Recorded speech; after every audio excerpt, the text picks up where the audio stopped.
നമ്മുടെ കയ്യിൽ ഉള്ള പച്ചക്കറിയൊക്കെ ഉപയോഗിച്ചുകൊണ്ട് ഈസി ആയിട്ട് റെഡിയാക്കി എടുക്കാൻ പറ്റാവുന്ന നല്ല സൂപ്പർ ടേസ്റ്റുള്ള വെജ് ബിരിയാണിയുടെ റെസിപ്പി ആട്ടോ ഇന്നത്തേത്.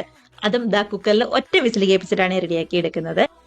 അതിന്റെ കൂടെ സൈഡായിട്ട് ഒരു തൈര് സലാഡും അതേപോലെ തന്നെ പപ്പടോ അച്ചാറൊക്കെ ഉണ്ടെന്നുണ്ടെങ്കിൽ അടിപൊളിയായിരിക്കും. വേറെ ഒരു കറിയുടെയും ആവശ്യമില്ല കേട്ടോ. അപ്പൊ അത് റെഡിയാക്കി എടുക്കാനായിട്ട് 250 ml കപ്പിന് 1.5 കപ്പ് നമ്മുടെ ബസ്മതി അരി എടുത്ത് നന്നായിട്ട് കഴുകി വെള്ളം ഒഴിച്ച് ഒന്നുകൂടെ കുതിരാനായിട്ട് മാറ്റി വെച്ചിരിക്കുന്നതാണ്.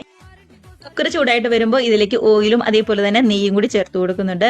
എല്ലാ സ്പൈസസും ചേർത്ത് കൊടുത്ത് നന്നായിട്ട് ചൂടായിട്ട് വരുമ്പോൾ ഉരുളക്കിഴങ്ങ് അതേപോലെ തന്നെ നമ്മുടെ ക്യാരറ്റ്, ബീൻസ്, ഫ്രോസൺ ഗ്രീൻ പീസും അതേപോലെ തന്നെ ഇഞ്ചി, വെളുത്തുള്ളി, പച്ചമുളക് നന്നായിട്ട് ചതച്ചതും കൂടി ചേർത്ത് കൊടുക്കാം. എല്ലാം നന്നായിട്ട് തന്നെ ഒന്നും കൂടി ചൂടായിട്ട് വരുമ്പോൾ പൊടികളായിട്ട് മഞ്ഞപ്പൊടി, മുളക് പൊടി, അതേപോലെ തന്നെ ഗരം മസാലയും ഒരു 3 മീഡിയം വലിപ്പത്തിലുള്ള സവാള നല്ലോണം തന്നെ ഒന്നും കൂടി ഫ്രൈ ചെയ്തെടുത്തതാണ്, അതും കൂടി ചേർക്കുന്നുണ്ട്. കൂടെ തന്നെ മല്ലിയിലയും അതേപോലെ തന്നെ പുതിനയിലയും ഒരു 3 ടേബിൾ സ്പൂൺ വലിയ പുളിയില്ലാത്ത തൈരും കൂടി ചേർത്ത് കൊടുക്കാം. നന്നായിട്ട് മിക്സായി വന്നതിന് ശേഷം നമ്മുടെ ആവശ്യമുള്ള ഉപ്പും കൂടി ചേർത്ത് കൊടുക്കുന്നുണ്ട്. ഇനി ഇതിലേക്കാണ് നമ്മൾ കഴുകി വെച്ചിരിക്കുന്ന അരിയും കൂടി ചേർത്ത് കൊടുക്കുന്നത് കേട്ടോ. എല്ലാം നന്നായിട്ട് തന്നെ ഒന്നും കൂടി മിക്സാക്കി ഒരു 3-4 മിനിറ്റ് ശരിക്കും നമ്മുടെ അരിയിലേക്കും കൂടി ഒന്നും കൂടി ചൂട് കയറി വരണം. അതിനുശേഷമാണ് ഇതിലേക്ക് ആവശ്യത്തിന് വെള്ളം ഒഴിച്ചു കൊടുക്കുന്നത്.